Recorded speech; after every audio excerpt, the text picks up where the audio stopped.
മിശിഹായിൽ അനുഗ്രഹീതരായവരെ, ദിവ്യകാരുണ്യ ഈശോ ഈ ദിവസം നിങ്ങളെയും നിങ്ങളുടെ കുടുംബങ്ങളെയും സമൃദ്ധമായി അനുഗ്രഹിക്കുകയും അവിടുത്തെ കൃപകൾ കൊണ്ടും അനുഗ്രഹങ്ങൾ കൊണ്ടും നിങ്ങളെ ഓരോരുത്തരെയും നിറയ്ക്കുകയും ചെയ്യട്ടെ എന്ന് പ്രത്യേകമായിട്ട് പ്രാർത്ഥിക്കുകയാണ്. നോമ്പിന്റെ ദിവസങ്ങളിൽ നമ്മൾ ഓരോരുത്തരുമായിരിക്കുമ്പോൾ ഈ ദിവസം കൂടുതൽ പ്രാർത്ഥനയുടെയും സ്നേഹത്തിന്റെയും ത്യാഗത്തിന്റെയുമായ ഒരു ദിവസമാക്കി നമുക്ക് മാറ്റാം. ഈ ദിവസത്തിലെ നിങ്ങളുടെ എല്ലാ അധ്വാനങ്ങളെയും നിങ്ങളുടെ കുടുംബങ്ങളെയും ഈശോ അനുഗ്രഹിക്കട്ടെ എന്ന് പ്രത്യേകമായിട്ട് പ്രാർത്ഥിക്കുന്നു. വിശുദ്ധ പൗലോസ്ലീഹ റോമാക്കാർക്ക് എഴുതിയ ലേഖനത്തിന്റെ 2-ാമത്തെ അധ്യായത്തിന്റെ 4-ാമത്തെ തിരുവചനത്തിലൂടെ ഈശോനാഥൻ നമ്മെ പഠിപ്പിക്കുന്നത് ദൈവത്തിന്റെ കരുണയുടെ ലക്ഷ്യം നമ്മളെ അനുതാപത്തിലേക്ക് നയിക്കുക എന്നതാണ് എന്ന്. പ്രിയപ്പെട്ടവരെ, നമ്മൾ പലപ്പോഴും ഈ നോമ്പ് കാലത്തിൽ ദൈവ കരുണയ്ക്ക് വേണ്ടി പ്രാർത്ഥിക്കുന്നുണ്ട്. കാരണം നമ്മുടെയൊക്കെ ജീവിതത്തിലെ കുറവുകളും ബലഹീനതകളും കടന്നു വന്നിട്ടുണ്ട്. ജീവിതത്തിന്റെ വഴികളിലൂടെ കടന്നു പോകുമ്പോൾ ബലഹീനരായി തീർന്നിട്ടുണ്ട്, പ്രലോഭനങ്ങളിൽ അകപ്പെട്ടിട്ടുണ്ട്, തിന്മ നമ്മുടെ ജീവിതത്തിൽ പ്രവർത്തിച്ചിട്ടുണ്ട്. അതുകൊണ്ട് തന്നെ നമ്മുടെ ജീവിതത്തിൽ ദൈവത്തിന്റെ കരുണ ആവശ്യമാണ്. ഈ ദൈവ കരുണ ദൈവം നമുക്ക് നൽകും. കാരണം ദൈവം കാരുണ്യവാനാണ്. ഈ നോമ്പ് കാലത്തിൽ ദൈവത്തിന്റെ കരുണ യാചിച്ച് ഉപവാസവും മറ്റു പ്രാർത്ഥനകളും ഒക്കെ നമ്മൾ നടത്തുമ്പോൾ ദൈവം നമ്മുടെ മേലെ കരുണ വർഷിക്കും. ദൈവം എന്തിനാണ് നമ്മുടെ മേലെ കരുണ വർഷിക്കുന്നത് എന്ന് വചനം പഠിപ്പിക്കുന്നു. നമ്മളെ അനുതാപത്തിലേക്ക് നയിക്കാൻ. നമ്മുടെ ഓരോരുത്തരുടെയും ജീവിതത്തിലേക്ക് ദൈവം കരുണ വർഷിക്കുന്നു, നമ്മളെ അനുതാപത്തിലേക്ക് നയിക്കാനാണ്.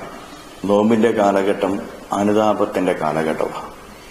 നമ്മുടെയൊക്കെ ജീവിതത്തിൽ വന്നുപോയ പാപങ്ങളെ ഓർത്ത് പശ്ചാത്തപിക്കുവാനും ആ പാപങ്ങൾ ഉപേക്ഷിക്കുവാനും പാപത്തിലൂടെ ദൈവത്തെ വേദനിപ്പിച്ചല്ലോ എന്നോർത്ത് ഹൃദയം വേദനിക്കുവാനായിട്ടും സാധിക്കണം.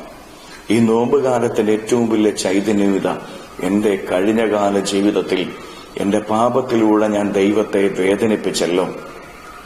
ആ വേദനിപ്പിച്ചതിനെ ഓർത്ത് ഹൃദയം ഉരുകണം. എനിക്ക് തെറ്റിപ്പോയി എന്റെ ദൈവമേ, ഞാൻ നിന്നെ വേദനിപ്പിച്ചു എന്ന് ദൈവത്തിന് മുമ്പിൽ ഏറ്റുപറയേണ്ട ഒരു കാലഘട്ടമാണ് ഈ നോമ്പിന്റെ കാലഘട്ടം. നമ്മളെടുക്കുന്ന ഉപവാസത്തിന്റെയും ത്യാഗത്തിന്റെയും ഒക്കെ പിന്നിലുള്ള ചൈതന്യം ഇതാണ്. ഓരോ ദിവസവും ദൈവത്തിന് മുമ്പിൽ നമ്മൾ പ്രാർത്ഥിക്കേണ്ടത്, ദൈവമേ എനിക്ക് തെറ്റിപ്പോയി, കരുണയായിരിക്കണമേ എന്ന് ഹൃദയത്തിൽ ഏറ്റുപറയാനായിട്ട് നമുക്ക് സാധിക്കണം. അതുപോലെ കഴിഞ്ഞകാല ജീവിതത്തിന്റെ പ്രവൃത്തികളെ, പാപപ്രവൃത്തികളെ, നമ്മുടെ ബലഹീന പ്രവൃത്തികളെ നമ്മൾ ഉപേക്ഷിക്കുവാനായിട്ട് തയ്യാറാകണം.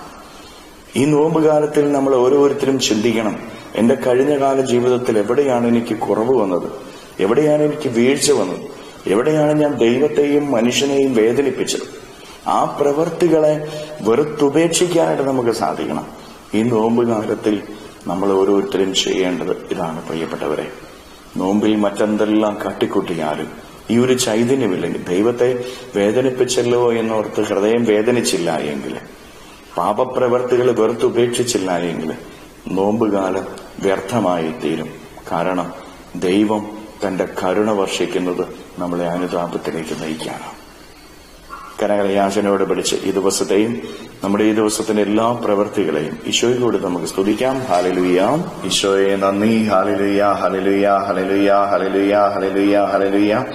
കർത്താവായ ഈശോയെ, മക്കളെ ഓരോരുത്തരെയും സമർപ്പിക്കുന്നവരെ അനുഗ്രഹിക്കണമേ, ആശീർവദിക്കണമേ. ഇവരുടെ കുടുംബങ്ങളെ ആശീർവദിക്കണമേ, ഇവരുടെ അധ്വാനങ്ങളെ ആശീർവദിക്കണമേ, ഇവരുടെ പഠനങ്ങളെയും പരീക്ഷകളെയും ആശീർവദിക്കണമേ. ഇവരുടെ ജീവിതത്തിലേക്ക് അങ്ങ് ഇറങ്ങിച്ചെല്ലണമേ. ഈ ദിവസം ഇവരെ അനുഗ്രഹിക്കണമേ.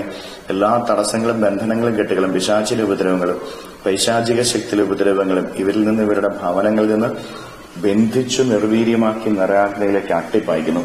എല്ലാ കെട്ടുകളും ഇവരുടെ ജീവിതത്തിൽ നിന്ന് അഴിയട്ടെ എന്ന് കൽപ്പിക്കുന്നു. Hallelujah, hallelujah, hallelujah, hallelujah. നിത്യം പിതാവും പുത്രനും പരിശുദ്ധാത്മാവുമായി സർവേശ്വരായ എന്നേക്കും ആമേൻ.